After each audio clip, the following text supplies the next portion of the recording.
मैं हूं जावेद काजी, आप देख रहे हैं इंडिया दिनांक 11 रोजी संध्याकाळी 1 ते 4 सुमारास मोमीनपुरा भागात एक मोठी पोलीस रेड झाली. त्या रेडमध्ये 50 गायी जवळजवळ सापडल्या. 10 आरोपी होते, त्यातले काही नाव कमी करण्यात आले. परंतु पोलिसांनी, जिल्हाधिकारी साहेबांनी, एसपी साहेबांनी जो जो काही हा प्रचंड मोठा साठा जप्त केला किंवा प्रचंड मोठी कारवाई केली, त्यांचा आम्ही सर्व हिंदू समाजाच्या वतीने अभिनंदन करतो. कारण हा गोवंश समाज जो आहे, हिंदू समाज, आम्ही त्यांना मानतो. त्या गायांची कत्तल करून हे लोक हिंदू समाजाच्या पात्रात घाण पसरवून दुर्गंधी आणि लोकांच्या आरोग्याशी खेळतायत. राहिले बाप त्यांचं कुलूप तोडायची, तर ते काय गायीच्या गोट्यात झोपत नाही. कोणी कुलूप तोडलं वगैरे नाही. पोलिसांचं काम पोलिसांनी केलं. मुजीब नावाचा तथाकथित नगराध्यक्ष पत्रकार हा पोलिसांना धमकी देतो की मी दंगली घडवून आणीन किंवा दंगली करील किंवा दंगली करायची आहेत का. म्हणजे हा कोणाचा पाठलाग काय? कायदेशीर लोकांच्या का बेकायदेशीर मार्ग? गोवंश हा कायदा आहे की गोवंश कत्तल करणे हा कायदा आहे. मग त्या कायद्याच्या मागे तुम्ही काय करता? तुमची पत्रकारिता काय करते? लोकशाहीचे 5 स्तंभ आहेत. तुम्ही जातीत तेढ निर्माण करता का?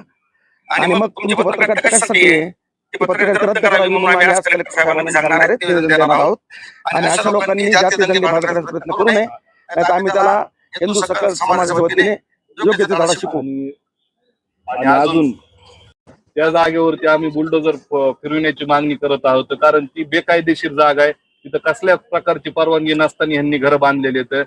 याची पूर्णतः सगळी चौकशी करून तिथं बुलडोजर फिरण्यात यावे, ही आमची टायगर ग्रुपच्या वतीने एक जय श्रीराम. जय श्रीराम.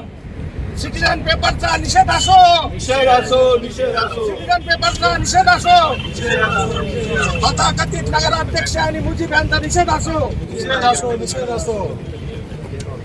दोन समाजात तेढ निर्माण करणाऱ्या तथाकथित नगराध्यक्षाचा निषेध असो. लोकांना दंगली घडून देण्याची धमकी देणाऱ्या पत्रकाराचा निषेध असो.